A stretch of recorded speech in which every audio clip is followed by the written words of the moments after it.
Smiješno. Biti neprijavljen radnik, biti prijavljen na minimalac, a dio plate primati u kešu, raditi bez ugovora o radu, raditi više godina honorarno, raditi a nemati zdravstveno, penziono i socijalno osiguranje, ovo su uslovi u kojima većina ljudi u Bosni i Hercegovini zarađuje svoj novac. Od velikog procenta stanovništva koji je u našoj zemlji zvanično nezaposleno, za očekivati je da se bave nekim poslovima, jer od nečega ipak moraju živjeti. Što se tiče onih koji zvanično jesu zaposleni, opšte poznato je da je rad velikog procenta njih prijavljen samo djelimično. Time dolazimo do toga da je veliki dio ekonomije našeg društva nevidljiv, a to je ono što se kolokvijalno naziva radom na crno i što stručnjaci nazivaju sivom, podzemnom, neformalnom ekonomijom ili ekonomijom u sjeni. Kakva je to ekonomija i šta je pokreće?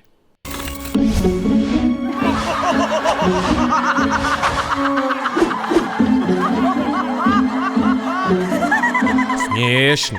Iako imaju mnoge zajedničke osobine, siva ekonomija i kriminal nisu ista stvar. Kao što ni velika većina ljudi koji privređuju u sivoj zoni nisu kriminalci. Šta više, najčešće se radi o pojedincima kojima je na jedan ili drugi način uskraćena mogućnost da novac zarađuju u skladu sa zakonom, te su njihovi poslovi uglavnom borba za golu egzistenciju.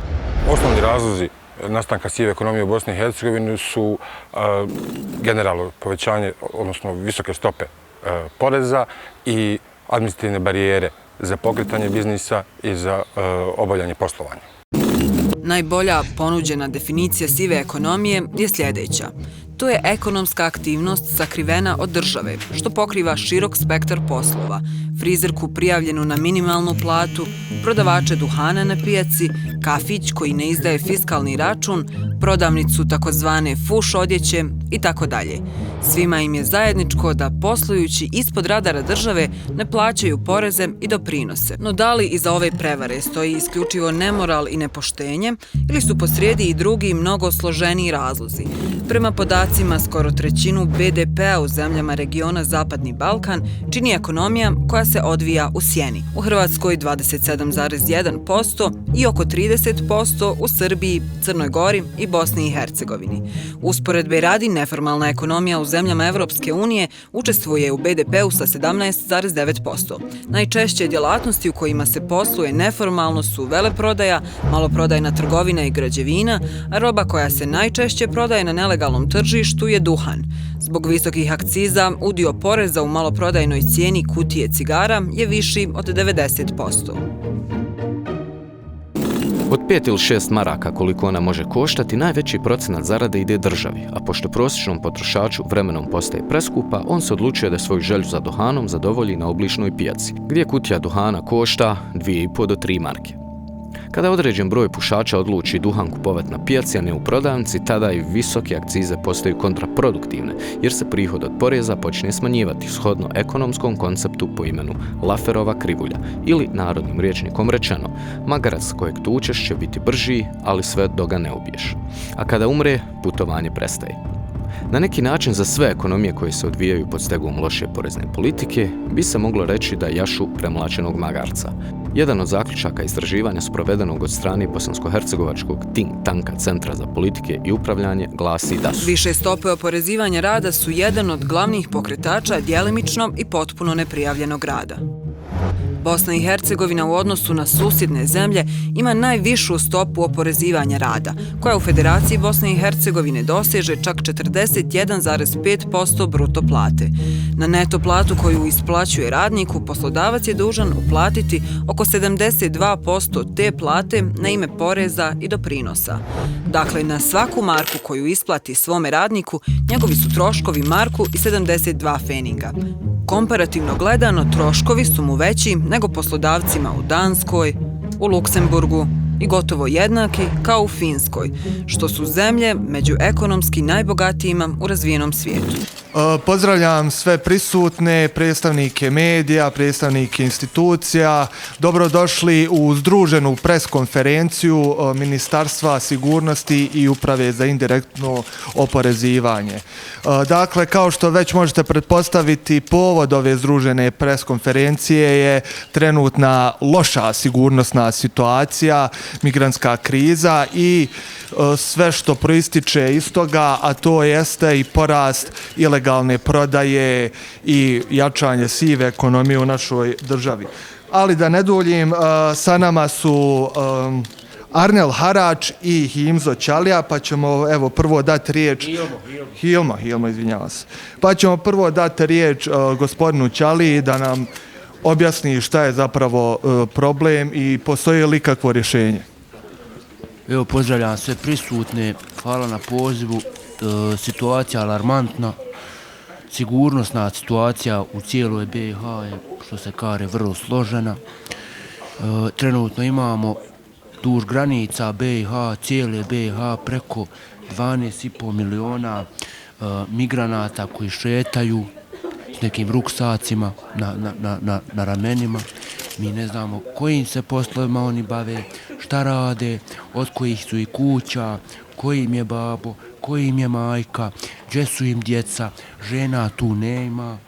I mi smo sad u jednoj situaciji da moramo ekspresno, što se kaže, reagovati. I, dakle, i do ozbiljnih saznanja smo mi došli operativnim radom na terenu. I tu smo, znači, shvatili da se naši migranti, odnosno ne može se reći naši, nego ne znam, nečiji ti migranti, da se ozbiljno bave sivom ekonomijom i radom na crno.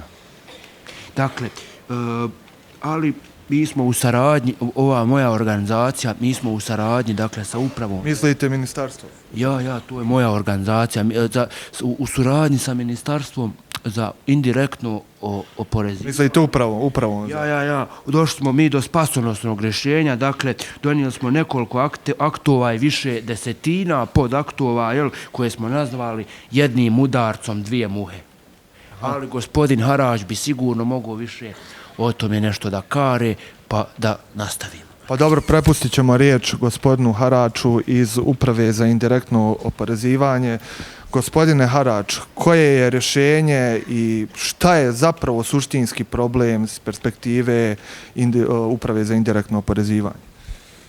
Iz perspektive, možete ponoviti pitanje? Pa možete li nam objasniti koje je ovo rješenje o kojima govori gospodin Ćalija i šta je problem?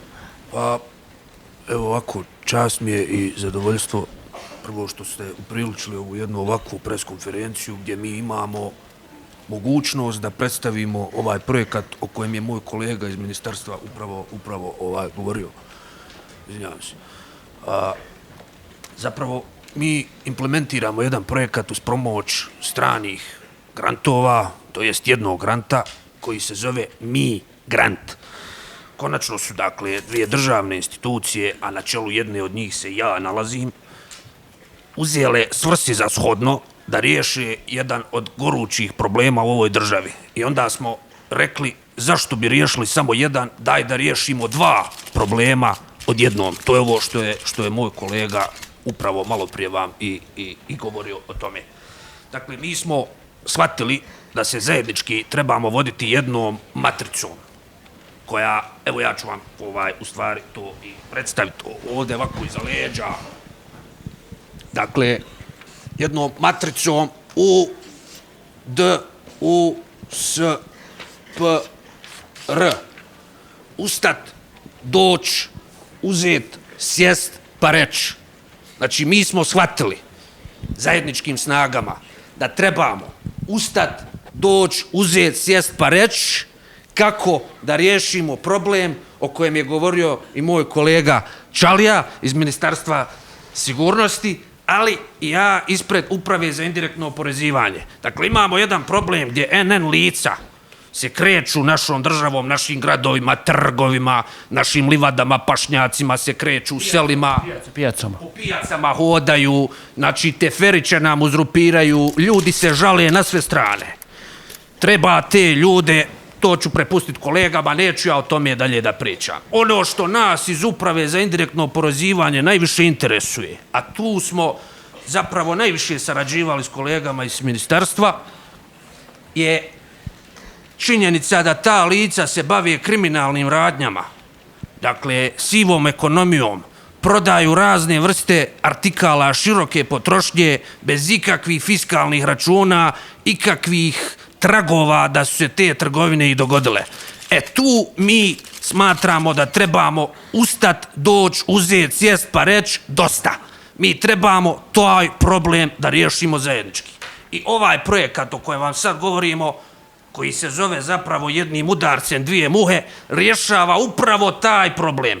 I mi smo skontali da ćemo ustat, doći, uzeti, sjest pa reći, zapravo ne mi, nego će migranti da ustanu, dođu, uzmu, sjednu pa kažu ono što mi smatramo da oni trebaju da ustanu, dođu, sjednu, uzmu i kažu za nas sve ovdje kako bi nam bilo bolje. Dakle, to ćemo da implementiramo. Konačno su, koliko vidim, i kolege u Ministarstvu sigurnosti zajedno s nama na istim nekim talasnim kliknule i konačno možemo da pokažemo da smo dobar primjer i drugim agencijama u ovoj zemlji. Eto, toliko od mene ispred Uprave za indirektno oporezivanje.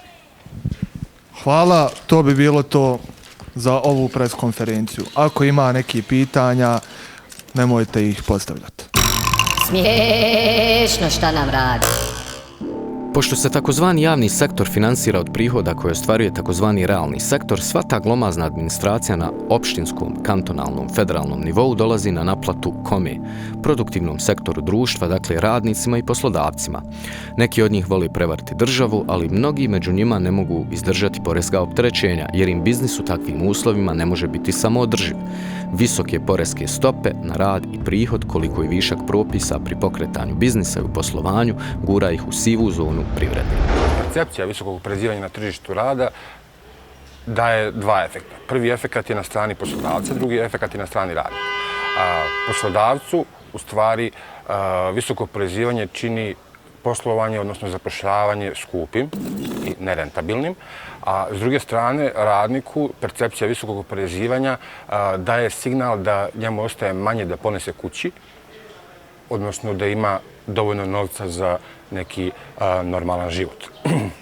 Sad, obje su percepcije vrlo važne i jedne i druge su skoro jednako pokretači sive ekonomije. Dakle, naše istraživanje je pokazalo da od ljudi koji su u zadnjih 12 mjeseci radili nelegalno, odnosno ljudi koji znaju nekog u svojoj bližoj okolini da je izbjegavao plaćanje poreza na svoj rad, 46% takvih slučajeva u stvari dolazilo na zahtjev poslodavca, a 36% je bilo u stvari taktika ljudi da povećaju svoj prihod. Inicijativa je dolazila od strane radnika. I sada, poslodavac u stvari ima dvije najvažnije stavke koje su njemu važne. Prva stavka je da njegova cijena rada postaje skuplja. Kako cijena rada postaje skuplja, ona se mora ugraditi u proizvod, tako i proizvod postaje skuplji i na tržištu postaje manje konkurentan, na domaćem i stranom tržištu. Druga stvar je da poslodavac mora da vodi računa o tome da radniku da na ruke dovoljno novca da radnik bude zadovoljan. Ukoliko on nema prostora u svom poslovanju da to radi legalno, on će naravno pristupiti alternativnoj metodi da dogovori sa radnikom da samo dio plate prijavi ili da apsolutno ne prijavi rad takvog radnika za kojeg nema isplativost da plati porez. S druge strane, radnik želi da maksimizira svoju dobit. I on u pregovorima sa poslodavcima najčešće dogovara neto cijenu rada, ali ga najčešće ne interesuje na koji način se u stvari taj rad oporezuje. Njemu je bitno da dobije iznos koji nosi kući sebi i svojoj porodici, koji će zadovoljiti njegove potrebe. Još jedan razlog zašto je loša poreska politika destruktivna po ekonomiju i korozivna po društvo leži u tome što će pod pritiskom visokih nameta različiti ljudi se ponašati drugačije. Neki će težiti da unatoč svim nepovoljnim okolnostima posluju u skladu sa zakonom.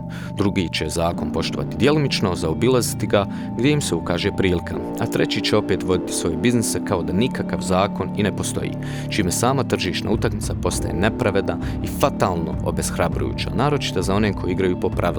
Ako dva čovjeka prodaju istu robu, jedan od njih poštuje zakon koji mu nalaže da mora platiti poreze i doprinose za radnika koji mu je učestvovao u proizvodnji, uračunati u cijenu svog proizvoda PDV koji će morati platiti kada proda proizvod, porez na dobit, uz sve ostale troškove koje može imati u poslovanju, kao što su parafiskalni nameti. On će uvijek biti na gubitku u odnosu na konkurenta koji je odlučio da ništa od toga ne plaća i koji zbog toga ima mogućnost da spusti finalnu cijenu svog proizvoda zbog višestruko manjih troškova proizvodnje i poveća maržu svoje dobiti. Smiješno. Pozicija poslodavca često nije dobro percipirana od strane javnosti. Poslodavac ne pregovara sa radnikom na način na koji pregovara samo zbog toga što mu se ne isplati da plati doprinose i poreze na platu radnika, već zbog toga što imaju dodatne administrativne i financijske opterećenja koja mu u stvari poskupljuju poslovanje. I na kraju mi imamo situaciju da imamo brojne parafiskalne namete, odnosno neporezna davanja koje poslodavac mora da plati državi. Administrativna opterećenja koja mu stvaraju nove troškove u poslovanju i onda on u stvari gleda gdje može da skrati te brojne troškove. Državi mora da plati njemu. Država neće čekati privatnu kompaniju za poreze u najvećem broju slučajeva i svi ljudi koji nisu uvezani sa sistemom moraju ispoštovati državu, prije svega zbog toga što ukoliko to ne urade, država će onda poslati dodatni inspekcijski nadzor koji je svakako strah svakoj osobi koja ima bilo kakvu poslovnu aktivnost registrovanu zbog toga što se inspekcija ne ponaša kao partner privredi, već dolazi sa namjerom da svaki najmanji previd u poslovanju drakonski kazni. To nije posao inspekcija. Inspekcija bi u stvari trebala da budu partner, da onim kompanijama koje mogu da pomognu da isprave neke male nepravilnosti u svom poslovanju, da im pomognu da to urade i da se vrate u sistem koji je u stvari unutar zakonskog okvira. Da li poreska politika kakvu imamo doprinosi visokoj nezaposlenosti stanovništva? Apsolutno, jer poslodavce dovodi u situaciju da im se zapošljavanje radnika jedva može isplatiti. Pošto su doprinosi preskupi, on će sve ili jedan dio svojih radnika prijaviti na minimalne plate, pa su samim tim i javne usluge, odnosno penzioni i socijalni i zdravstveni fondovi na gubitku. U konačnici, kvalitet ovih javnih usluga, pogotovo zdravstvo i obrazovanje, postaje sve lošiji, jer su i uposlenici u tom sektoru demotivirani slabim primanjima, a to potiče dodatno nepovjerenje i stimulira želju za izbjegavanjem plaćanja obaveza u realnom sektoru. Rješenje za ovaj strukturalni problem postoji, ime mu je kvalitetna poreska reforma. Stručnjaci procjenjuju da će smanjenje troškova rada dati poticaj ekonomskom zamahu i da će utjecati na uvođenje novih i neprijavljenih radnika u sistem, poboljšati odnos stvarnih prijavljenih plata te povećati konkurentnost naših proizvoda i usluga na domaćem i tržištima drugih zemalja. Povrh toga, preduzeća će ovo rasterećenje osjetiti viškom sredstava koja će imati i moći ga preusmjeravati u različite investicije, od marketinga do dizajna za svoje proizvode ili čak istraživanja tržišta. Pošto to automatski znači potrebu za zapošljavanje novog kadra, nezaposlenost će se postepeno smanjivati, zajedno sa prostorom neformalne ekonomije i brojem biznisa čiji su prihodi sakriveni od države. Državi se zapravo isplati da preduzeća posluju u okviru zakona i da posluju dobro, jer time i javni budžeti namijenjeni za finansiranje javnih usluga i institucija postaju veći, a tako i javne usluge mogu postati kvalitetnije, čime će zaposleni u javnom sektoru uživati bolji imidž u društvu. Smanjenje udjela sive ekonomije bi značajno unaprijedilo situaciju u društvu. Dakle, povećali bi se budžetski prihodi i od tih budžetskih prihoda bi se mogle finansirati kvalitetnije javne usluge. Dakle, mogli bi dobiti kvalitetnije zdravstvo, mogli bi dobiti više investicije u obrazovanje, što bi u određenoj mjeri unaprijedilo te usluge. Dalje, ne samo da bi se povećali prihodi, ti prihodi bi mogli da se investiraju na način da mi izdržimo finansijski zahtjev na reforme koje su pred nama. Reforme penzijnog sistema, reforme obrazovnog sistema i tako dalje. Dodatno, ono što je vrlo važno, uloga, odnosno pozicija ljudi koji krijumčare robu bi se potpuno promijenila. Smanjio bi se njihov prihod od nelegalnih aktivnosti i njihov utjecaj i na politiku, ali i imidž u društvu, naročito prema mladima, bi se značajno promijenio i mi bi živjeli u jednom društvu u kojem junaci i idoli društva nisu ljudi koji rade izvan normalnih i formalnih okvira, već bi dobili društvo u kojem se ljudi cijene zbog toga što prave uspjeh u okviru sistema. Smiješno šta nam radi. Poštovani gledaoci, nalazimo se upravo u centru grada. Sa mnom je gospodin Arnel Harač iz Uprave za indirektno oporezivanje. Povod zašto smo pozvali Arnela i zašto smo tu jesu novi zakonski akti, a vi ćete nam u praksi pokazati kako oni zapravo funkcioniraju. Pa, kao što smo i najavili na našoj združenoj preskonferenciji, mi smo da ćemo zapravo ustat, uzet, doć, sjest pa reći, mi smo i ustali i uzeli i rekli, a boga mi i došli do implementacije ovog projekta u okviru Mi Granta. Kao što možete i vidjeti na licu mjesta, NN lica danas, da bi se bavila svojim uslužnim i drugim djelatnostima, moraju prvo da dođu, uzmu, sjedu, stanu, ustanu i izdaju fiskalni račun i kažu ono što inače i kažu nakon što ustanu, uzmu, dođu, kažu i izdaju fiskalni račun. Tako smo osigurali jedan upliv od 2 milijarde maraka u godišnji budžet na državnom nivou. I ovaj problem koji smo imali uspješno riješili kako smo i najavili. Recimo, ovdje možete vidjeti na klasičnom primjeru, možemo na klasičnom primjeru vidjeti da je momak jutros ustao, uzeo, došao, sjeo, rekao, izdao fiskalni račun, prodao robu i uspješno zatvorio cijeli krug o kojemu govorimo. Tako da, skontali ste to. Hvala vam, to bi bilo to od nas za vas. Prijatno. Inspekcija ne bi trebala biti oblik državnog reketiranja, niti bi porez trebao biti shvaćen kao harač. Zapravo bi porez trebao garantirati pristup uslugama i njihovoj kvaliteti, te bi inspekcija trebala pomoći poduzetnicima koji pokreće ili žele rasti u vlastitom biznisu u zakonskom okviru. Poreska reforma je veoma važna, jer sa većom rasprostranjenošću neformalnog i nelegalnog tržišnog ponašanja smanjuje se ukupan poreski moral, odnosno raste broj ljudi koji izbjegavaju i utaju poreza opravdavaju. Već danas svaki 4. građanin opravdava neformalnu kupovinu, a veliki broj ih opravdava šverco robe. Ako izbjegavanje poreza postane normalan dio svakodnevnice većeg broja ljudi, javni prihodi će nastaviti padati, a sa njima i kvalitet javnih usluga i infrastrukture. Posljedično će i svaka reforma koja bi nas vratila u okvire normalnog biti teža, skuplja, bolnija, a možda i nemoguća. Compliment battle.